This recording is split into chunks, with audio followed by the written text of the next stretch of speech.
اعوذ باللہ من الشیطان اللعین الرجیم بسم اللہ الرحمن الرحیم الحمد للہ رب العالمین والصلاة والسلام علی اشرف الانبیاء والمرسلین اما بعد فقد قال امیر المومنین علی بن ابی طالب صلوات اللہ علیہ اذا ارزل اللہ عبدا خطر علیہ العلم۔ عزیزان گرامی قدر، ماہ مبارک رمضان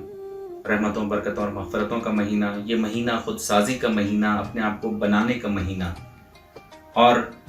جیسا کہ آپ کے علم ہے کہ ہم روزانہ ایک حدیث آپ کی خدمت میں پیش کرتے ہیں، اور آج کی بات کے لیے ہم نے جس حدیث کو منتخب کیا وہ بھی نہج البلاغہ سے ہے، کہ جس میں مولا کائنات امیر المومنین حضرت علی علیہ السلام فرماتے ہیں اذا ارزل اللہ عبدا خطر علیہ العلم، کہ پروردگار عالم جب کسی کو ذلیل کرتا ہے تو اس سے دولت علم کو چھین لیتا ہے، اسے علم سے محروم کر دیتا ہے۔ عزیزان گرامی قدر، یہ کوئی معمولی بات نہیں ہے کہ خدا جس کو ذلیل کرتا ہے،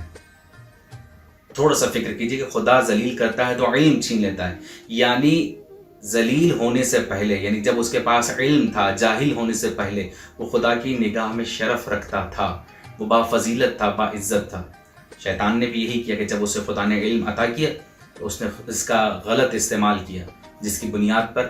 شیطان قیامت تک مردود اور لعنتی بن گیا۔ عزیزان گرامی قدر، انسان کی فضیلت یہ علم بڑھاتا ہے، انسان کا شرف یہ علم بڑھاتا ہے، لیکن شرط یہ ہے کہ وہ صحیح راستہ دکھائے، شرط یہ ہے کہ اس کا استعمال صحیح کیا جانا چاہیے۔ لیکن اگر اللہ ناراض ہو گیا اس کے غلط استعمال کی وجہ سے تو یقیناً وہ علم چھین لیتا ہے، اور پھر انسان کو